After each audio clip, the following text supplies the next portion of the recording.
One of the sports that you talked about covering was horse racing. Going back to what we've been talking about as far as the key components of covering a sport, how does horse racing fit into that? Horse racing is all about humans. Now it's about animals too, but the great stories are the owners, the trainers, the jockeys, and just when you go to a racetrack, I mean, from royalty to the homeless, I mean, it just runs the gamut, and it's unlike any other event in that regard. And when you're doing a horse racing television show, it's so much different than anything else because you really have, in the case of the Kentucky Derby, you have a 2-minute event, but you're on the air for an hour and a half, or I think NBC's now expanded it to a 2-hour show. So it's all about the stories. It's all about the I want to say peripheral stuff, but it's more than that because the peripheral stuff is really the essence of that sport. And I mean, just how you bring a horse to a position where he's going to run 2 minutes as a 3-year-old and just to be able to get him there and what it takes and the drama that's inherent in it and it's fantastic. But that is the ultimate like human element sport where a football game is a 3-hour game with tons of strategy and a lot of plays and all kinds of different things going on. Baseball 9 innings, hockey 2.5 hours, basketball as well. But this is 2 minutes. It's 2 minutes, so the whole show becomes, hey, let's wrap up, let's put the package together so that people can really get the most out of those 2 minutes, and then of course you have the analysis afterwards and all of that. So I've always found the most interesting thing about horse racing on television is that when people say, well, how do you fill an hour and a half for a 2-minute race? And having done a lot of these shows through my career, it's very hard to get it down to an hour and a half. You can do 4 or 5 hours without any problem. That's unexpected.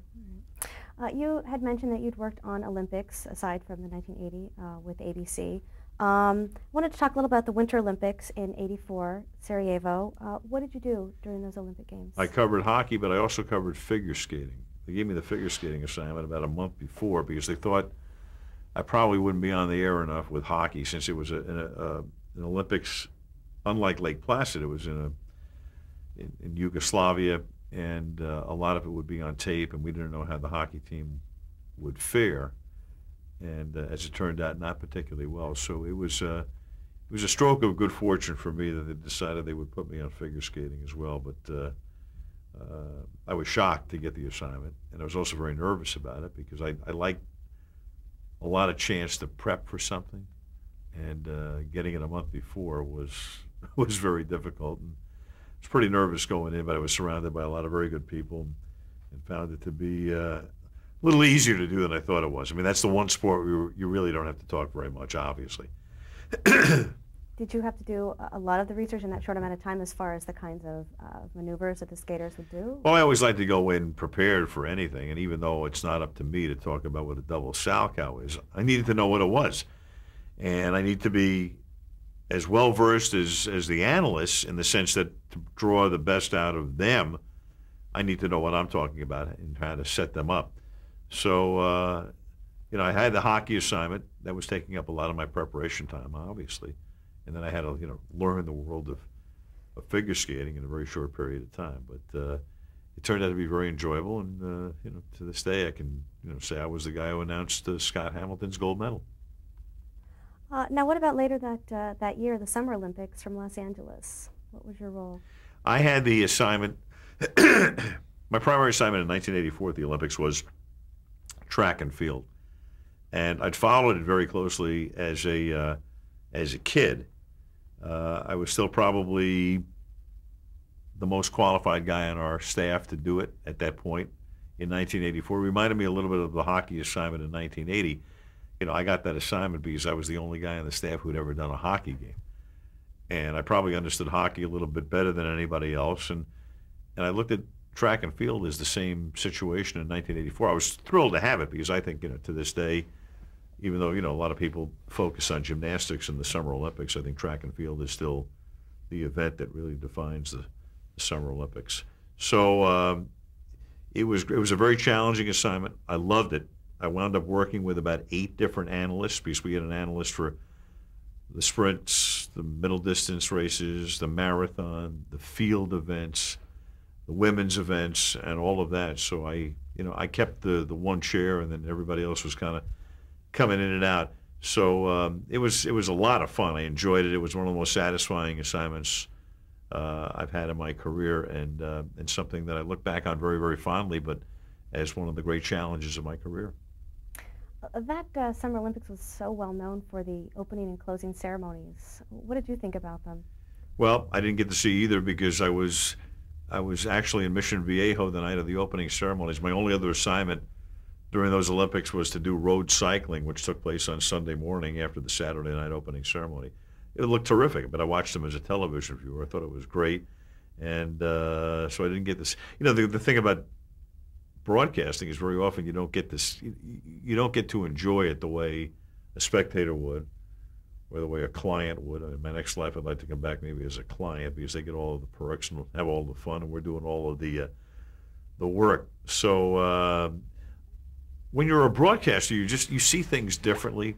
Like people will. Just to digress, after a Monday night game, we may go back to the hotel. We'll walk into the bar for a drink, and somebody will see us, coming in. The crew comes in, and they might say, well, they could have been out. Who won the game?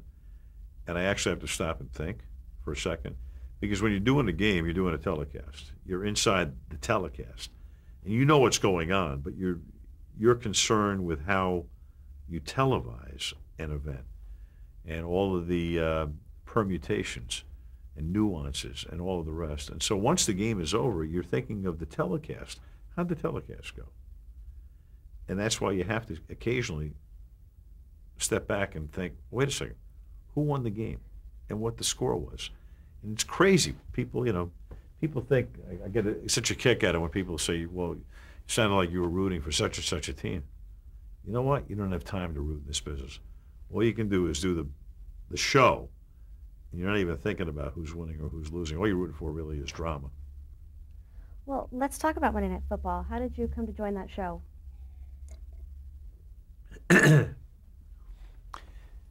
Getting to be on Monday Night Football was maybe the most ironic thing that's happened to me in my career.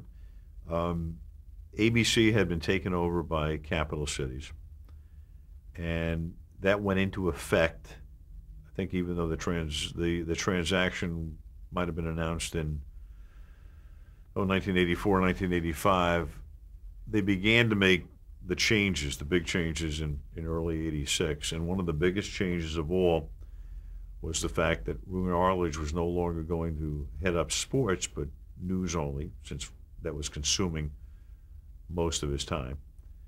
And a man by the name of Dennis Swanson, who had been an executive and had been a man who had owned and operated stations, who had been the general manager of the ABC affiliates in Chicago and Los Angeles during the early stages of his career, was going to head ABC Sports.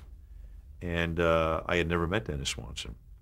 And we had one brief conversation on the phone, I think the day after he got the job. And within a week, he had decided that I would be the play-by-play announcer on Monday Night Football. So, I mean, it was a bolt out of the blue. It was something I didn't expect. It was something that, I must say, really shocked me. I was excited in a way, but I was very nervous as well because the company was undergoing a tremendous transition. The world was being turned upside down. By that point, I'd been there for 10 years. And you're used to a certain method of business. Didn't know what to expect, but pretty excited by it, the prospect of it. And then, as it turned out, what had happened was Cosell had left the show after the '83 season. And in '84 and '85, Frank Gifford had done the play-by-play since 1971. Frank had continued on, and his partners in 1985 were O.J. Simpson and Joe Namath. And when Swanson came in, he wanted to make the change where I would do the play-by-play, and if Frank would accept the analyst role, he would be the analyst. And as I recall, Frank needed a little time to think about that, but that's what Swanson wanted him to do.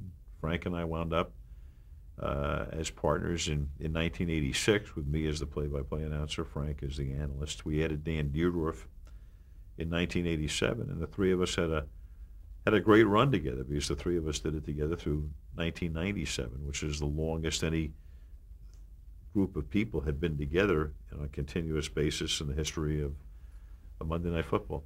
But it was something that, it was, as I say, it was a bolt out of the blue, but something that, as I look back on now, was the greatest thing that ever happened to me. Was it awkward for you to take over Frank Gifford's role? You know, was that a difficult transition? The whole thing was very awkward because we had new management. It was the last year of that contract with the NFL, and there was a lot of talk about the fact that Cap Cities was coming in, and they were very cost conscious, and we wouldn't have this package very long. So I didn't know whether we were going to be in a lame duck situation, whether it was going to last 1 year or not. You know, Frank was being asked to move, and you know, I knew Frank not very well at that point, but you know, he was a colleague, and we'd worked together on a number of things, and I would have to think, you know, for Frank, it was difficult to make that switch, but he was certainly capable of doing it, and I did everything I could to, you know, facilitate it. And Frank was not only very helpful, but a source of tremendous comfort for me, because here I'm coming into the show that I had not been a part of or had even thought about becoming a part of, and Frank, you know, had been with the show since 1971, so that made it a lot easier for me. It might have been a little difficult for Frank, especially to accept it first, but having him there for me was nothing but a major positive for me in making the transition to that show. How long did it take for the two of you to develop a comfortable rapport with each other on the air? I thought it was fairly quickly. It was, you know, just very different in the sense that Frank was now doing a different role.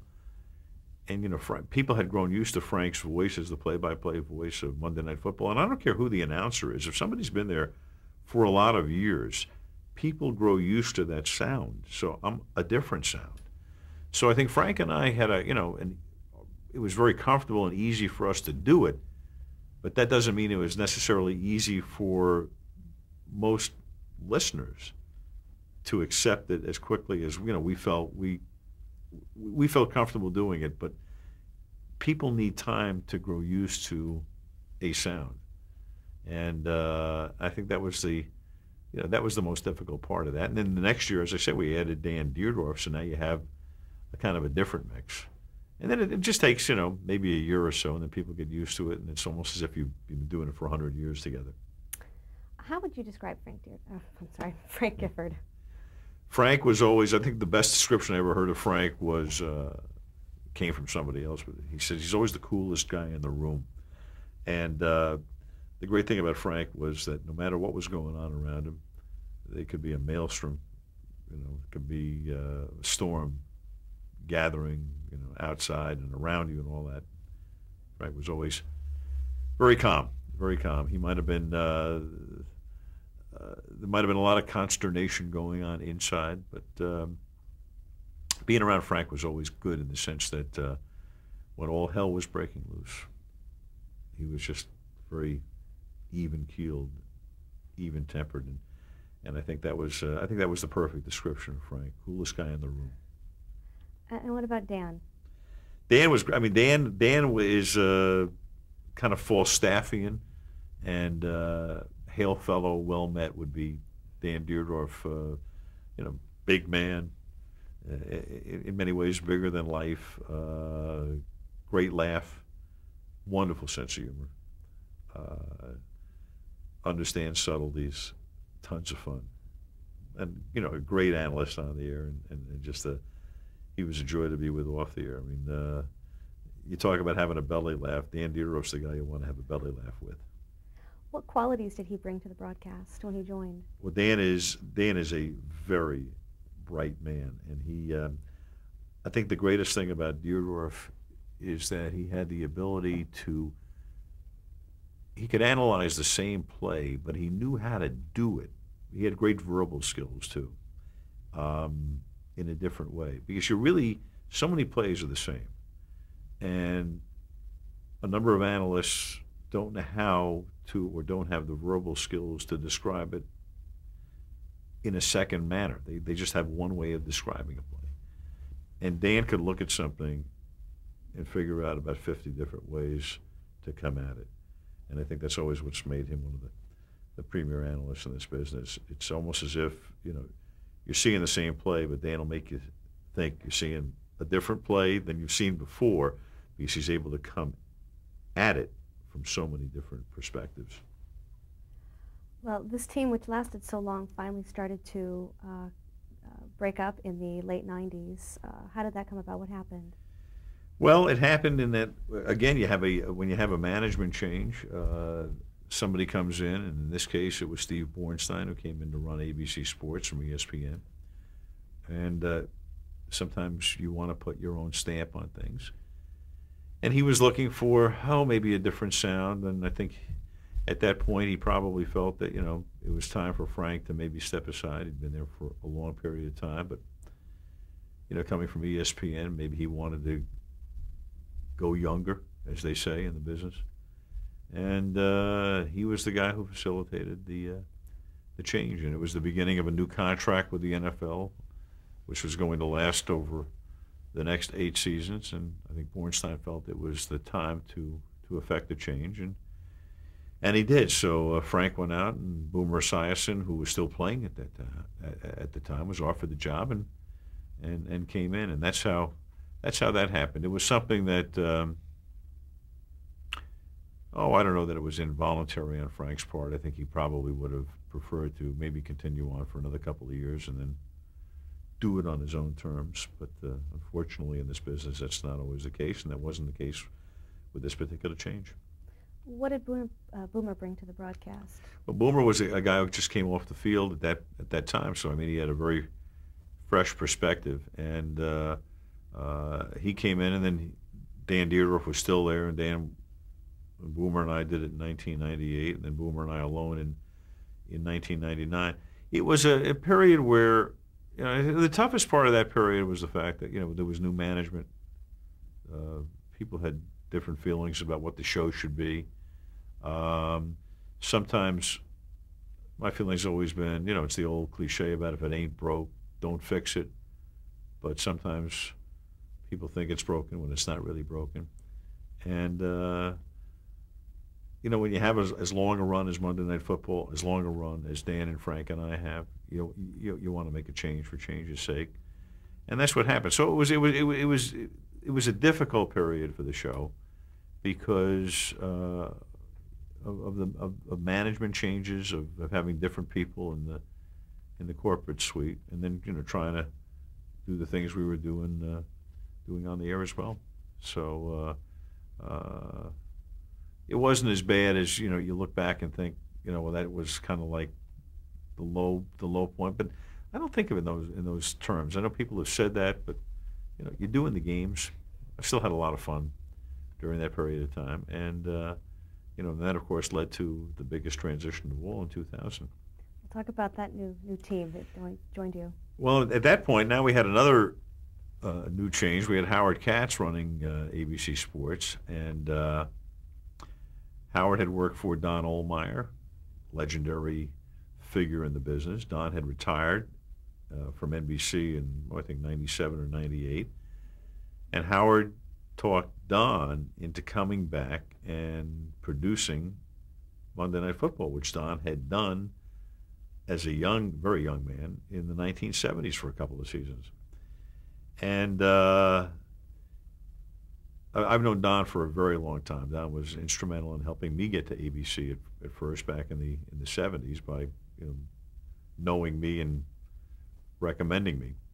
And even though he left shortly thereafter to go to NBC, so I hadn't had a chance to work with Don very much through the years. But when Don was offered the job by Howard Katz in 2000, he came to me and talked about certain ideas that he might have that he would like to implement how I felt about them. At that point, I felt that the show, and Don felt that the show really needed something to recharge it. And one of the ideas Don had was to create a booth where you might have a conventional analyst and then some wild card. You know, as Don used to love to say, the paprika. So we auditioned a number of people for the role of paprika, and it turned out that Dennis Miller was the guy who got the job. And I must tell you, I mean, I thought at that point, this is great. Let's try it. And it's so funny because so many people in the press would write that Monday Night Football had become staid, boring, not unique anymore, blah, blah, blah, blah, blah. So now we're going to go do something that's the wildest thing of all. And then within a few games, most of those same people are writing about how could they do this? This is an American television institution. This is, you know, royalty and all this stuff. And how can they put Dennis Miller in there? Well, you know, I feel like saying at that point, well, what do you want? You know, you're writing on one hand, it's boring, it's staid, they need new blood. On the other hand, here we go, we're going to try something vastly different. Then they wanted to go back to the way it was. You know, I didn't know what the shelf life was going to be. It turned out that Dennis had a 2-year run with Dan Fouts, who did a great job as the analyst. But it was fun, you know, and we tried it. And we gave it the best shot we could. A lot of people enjoyed it. A lot of people never got used to it. But that's television. I mean, when you're doing a show that's watched by millions and millions of people week after week, you're not going to get a unanimous opinion. You're not even going to get a consensus. But when I look back and I look at those couple of seasons, I'm glad we did it. I'm glad we tried it. Something that, you know, let's see how this works out. And in many ways, it did work out. In other ways, people thought it was a failure. I don't think of it in those terms. I think of it as something that we tried. It was pretty good. Different perspective. And, you know, you never have to go to your grave thinking, I wonder what would happen if. What did he bring to the broadcast, Dennis Miller? Well, Dennis, of course, you know, is a great comedian and a great communicator. And he, you know, he looked at things very differently. I think, you know, I'd always been a Dennis fan, still am. One of the things about Dennis is that when you watched him on his show, you had to see him. So if he would say something, part of it was looking at him, saying it, and then watching his facial expressions or takes on things and the interaction with the audience. And I think for the people who couldn't buy into Dennis at all, I think that had a lot to do with it, because you're doing a football game. Now you're a voice. It's almost like you're on radio at that point. Dennis had some lines and observations that were fantastic, but some of them may have gotten lost because the crowd is roaring, game is going on, you can't see Dennis.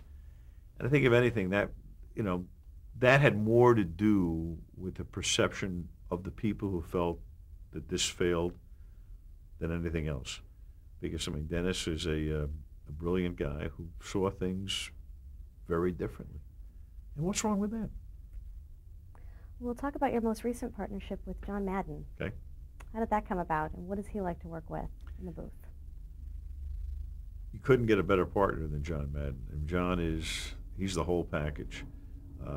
Has been there, done that, understands the game as well as anybody, and understands television. I think one of the things that people don't think about when they think about John is that I think he understands television as well as he understood and understands football.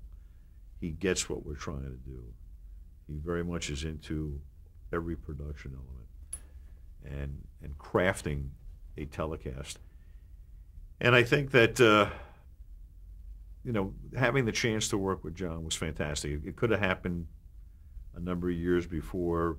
ABC had made a couple of forays to try to get John, but things, as John likes to say, couldn't line up until 2002 when they lined up, when, you know, Fox was looking to make some changes on their side. We'd always coveted the chance to get John on our side. And I knew from the minute that this was announced, and I think John did too, this was a slam dunk. This couldn't miss. And we were laughing when we would read about the fact that when they put us together, you know, there were some people who would write, oh, those two guys will never get along, and they both need the spotlight and all that. It's just, to me, that's just crap.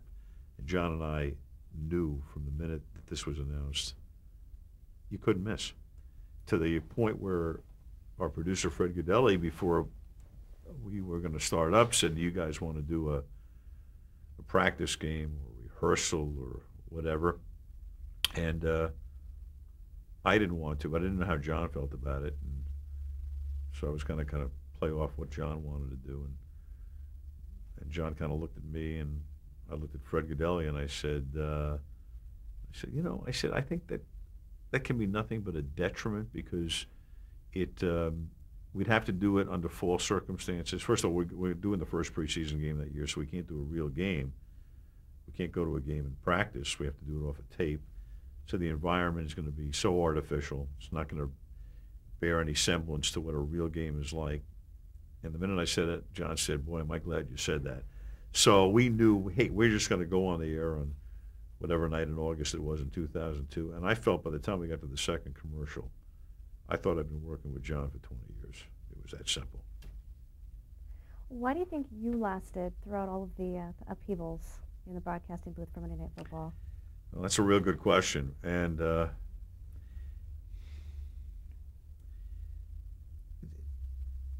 it's hard to think of one reason why. I think I just happened to be in positions in my career where even with the changes in management and all of that, I was kind of a guy who could give you a certain quality of telecast. I think for the most part, I like to think of myself as somebody that you could trust with the show, that I was always going to come prepared, that I always be ready to go to work, that I took a tremendous amount of pride in what I did, and I would never let myself slip. And that if you have to have somebody fly the plane for you, you could always put me in that seat, and I'd get you to take off and get you back to the ground safely. I think that had a lot to do with it. I think it's probably a case of being able to trust me, and I like to think that more than anything else was the one quality that, you know, I've had through my career that even the viewer could see. I mean, to me, that's always been the most important thing. I want the viewer to look at me and say, you know what, we can trust this guy. Not always agree with me. Not always say, hey, you know, he's a great announcer or any of that stuff. You can't get a consensus among millions of people. But you know what? This guy comes to work. We can trust him. If he says something, maybe we don't agree with it, but you know what? He's done his homework. He's thought it through, and it's not as if he's making this up. And I think, you know, for the most part, that's why I've been able to maybe last as long as I have. Plus, being able to maintain my enthusiasm for it. I'm very thankful that I've had the greatest opportunities in the world, been a part of some amazing events, worked with some terrific people. And I think the only time you get in trouble in this business is when you run out of that enthusiasm, you run out of that gas. Well, let's stop right there. Yeah. Change tape. Okay. That was great. I didn't want to